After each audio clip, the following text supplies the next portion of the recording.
අපගේ දඹදිව වන්දනාවට සහභාගී වූවන්ගේ අදහස් කිහිපයක්. වැඩිහිටි දිනය වෙනුවෙන් තමයි මට මේ අවස්ථාව ලැබුණේ. ඇත්තටම දිනුම් පහසුකම් ලබා දීපු ශාසනපති ආගමට බොහින් ස්තුති කරන්න ඕන. මොකද කිසිම අඩුපාඩුවක් නැතුව අපිට හොඳට සැලකුවා. ඒ වගේම මම කියනවා සියලුම දෙනාට දඹදිව වන්දනා චාරිකාව සඳහා සහභාගී වෙන නම් අපේ සකුරාට සමග එකතු වෙන්න කියලා. පහසුකම් 100% සාර්ථකයි. AC රෝම්ද, එතකොට වාහන ප්‍රශ්නද, කෑම ප්‍රශ්න, ඒ සියලු දෙයක්ම අපිට සතුටෙන් සන්තෝෂෙන් ඒ පින්දහම් මාලාව කරගන්න ඉඩ ලැබුණේ ඒජන්සියක් බවට මා ඇත්තටම ස්මුදිනින්ම පිළිගන්න ඒජන්සිය. අපි මේ වගේ දෙයක් හිතුවේ නෑ. හරිම සතුටුයි. කියලා නිම කරන්න බෑ මේ සකුරා ආයතනෙන් මේ අපිට ලබා දුන්න සේවය ගැන.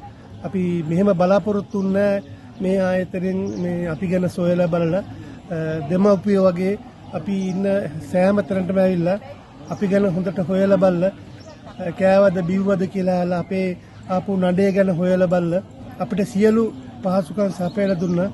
අපි ඒ ගැන හරිම සන්තෝෂයි. අපිට හරි ආසයි. යන්නත් දුකයි වගේ මේ යන්ට ලැහැත්තිනකොට ඔබ ආයතනයට මම ගොඩාක් ස්තුතිවන්ත වෙනවා අපේ ආපු නඩේ වෙනුවෙන්. අපි හිතුවටත් වැඩිය අපිට හොඳට සලකවුවා. මේ වගේ ආයතනයකින් ඉන්න ලැබීම ගැනත් සකුරා ආයතනයේ ඒ නායක හාමුදුරුවෝ ඇතුළු සියලු දෙනාට අපේ ගරුතර ස්වාමීන් වහන්සේලාට මගේ ගෞරව ස්තුතිය මේ අවස්ථාවේදී පුද කරනවා. මේ ආයතනය සමග එක්වන ලෙසට අපේ ලංකාවේ සියලුම බැතිමතුන්ට මම මේ අවස්ථාවේදී ආරාධනා කරනවා.